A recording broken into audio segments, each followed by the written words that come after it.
This is a gold Wilbert Monticello. In this video is the process of setting up this vault the Wilbert Way. Once the vault is set on the platform using a buggy or hilljoy, we can add our green runners that go on each side of the burial vault. For my setups, I've cut my boards down to where the feet barely fit so that there's no extra wood boards or aluminum boards hanging over the edges. Strapping down the vault can sometimes chip or harm the paint, so we'll grab a can of touch-up paint and fix those spots up.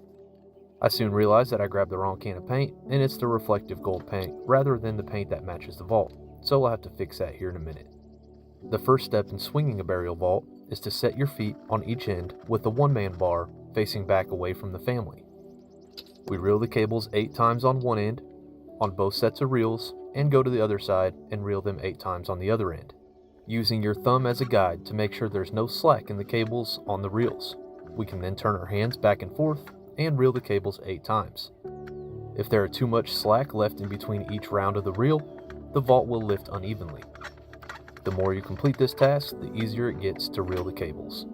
Once I know I've reeled each set 8 times, I match up the ends of the cables, which have a notch that slides into the feet. If those are not even, the vault will again lift unevenly. This slack can be adjusted later on in the setup process, but I'd rather just do it right the first time and make sure I take as many steps out of this process as possible. Once we're at the other end, we can do the exact same task on this side, making sure that both ends are lined up. We can now swing the vault, which is where the vault is suspended by cables over the grave. Making sure everything's aligned properly takes a few simple steps. We start by making sure that the feet are spaced out evenly from both sides of the vault. We can then pull on the carpets to make sure they're not all wrinkled up down the sides of the vault, and adjust our boards underneath the carpets to make sure that the vault has clearance to go down into the grave. On the family side of the vault, which is the side without the one-man bar, I make sure that the aluminum boards are tight and close up against the vault. We can then scoot the feet back away from the vault around a knuckle's width to make sure that the carriers and rails line up properly when the vault is separated from the lid. Once the first side's done, we will repeat the process on the other side. Making sure the aluminums are up close to the vault is really important on the family side of the vault to make sure that if the family sets any roses, flowers, trinkets, or decorations in front of the vault base, we want to make sure that nothing is able to fall down into the grave. I've even seen some of the new guys space the aluminums out too far to where the feet are barely touching, and you could almost fit your foot down in between the vault and the boards. So we're going to avoid that at all costs. The one-man bar is then attached to make sure that both sets of feet turn evenly as it's raised. And when you lift the vault off the aluminum boards, the vault should not swing to either side or swing to either end. Now that I've got the correct can of touch-up paint, we can fix up the spots that have any chips in the paint or scratches. Any good vaultman should have all the standard colors of touch-up paint in spray cans. For any vaults that have a custom paint color, we need to bring a cup of that paint and a paintbrush.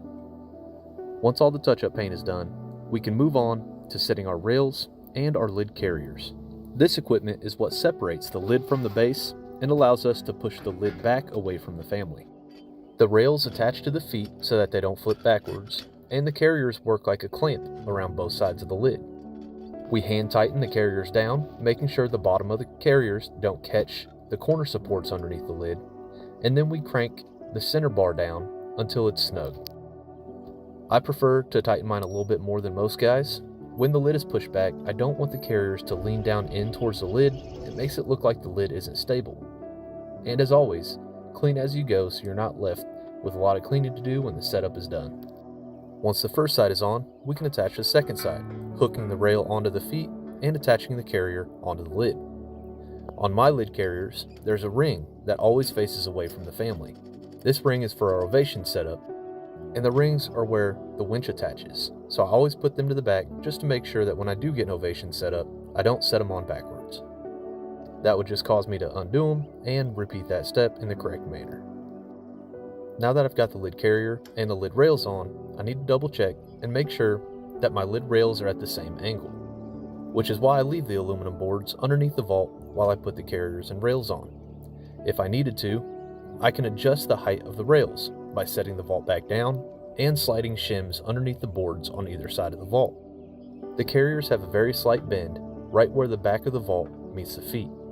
This allows for the weight of the lid to push down on the vault rails just a hair, which levels out the lid. If the ends of the rails away from the family are perfectly level, when you push the lid back, it will appear as though the rails are bending backwards, and that doesn't quite look right to me, in my opinion. To separate the lid from the base, we slowly begin lowering the entire vault. When the wheels on the carriers are lined up directly over the rails, the lid will catch and separate from the base. So we align the side that we're cranking from first, making sure that both wheels are on. Then we place the lock on our feet and head to the other end to adjust the other side to make sure that both those wheels are on the rail as well. If they're not perfectly aligned, you can use your crank as a tool to wedge the wheels back up onto the rail. Now we can lower the base to its display height, which is just below the rails. I can do this by looking underneath the lid and waiting for the base to reach just under the rails, which is the perfect height for the lowering device pistols to be able to swing freely. Before pushing the lid back, we need to remove the corner supports and the paper that goes in each corner, making sure the vault doesn't seal and transport. Leaving scraps or this entire paper will prevent the vault from sealing correctly, so it's important to double and triple check to make sure that all the paper and any debris is removed from underneath the edge of the lid.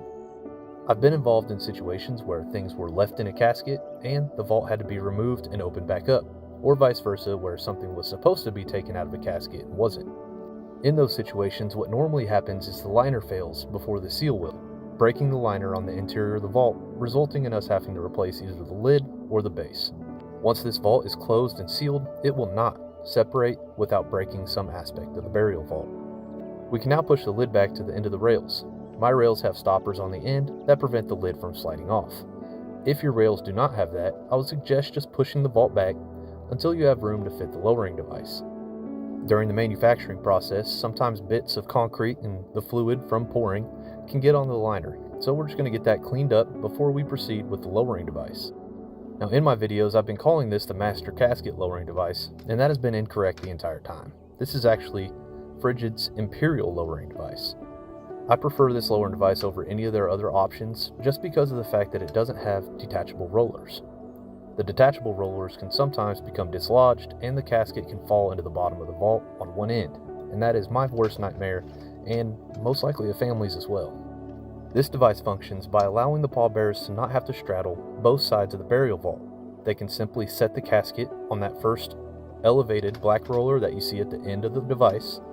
It will then slide across the first strap, meeting the first set of pistols. The pistols have guide bars that connect them together, and the casket will gently slide up the guide bars over the second set of pistols and gently over the second strap. Once it's all the way across, it will reach the casket brake, which you can see sticking up from the end of the device right where I'm standing.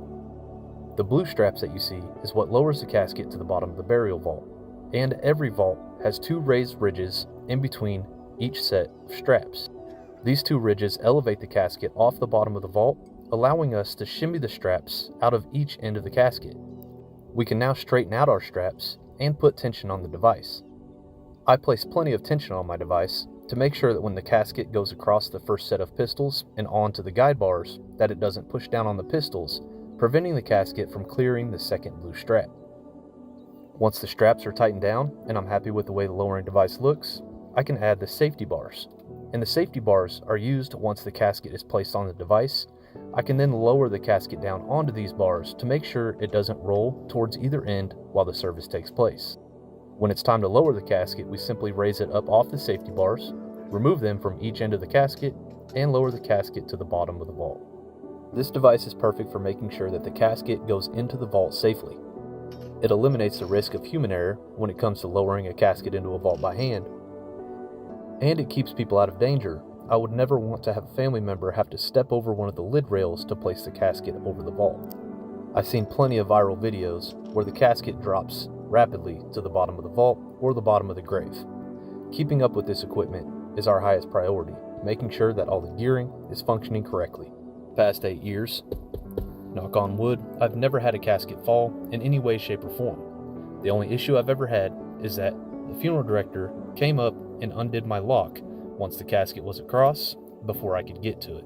This resulted in the tension on the lowering device being released, and it made somewhat of a popping noise, and then the casket slowly descended down to the safety bars. Most funeral directors would never mess with our equipment in that way, and I talked to them afterwards, and we made sure that that doesn't happen again. I always use my crank to lower the casket down onto the safety bars. The last step of the process is to add our T-carpets, and these can be added in two ways. The first way is keeping it folded up. If there are headstones in the way or other obstacles, you can keep it folded up so it stays nice and small.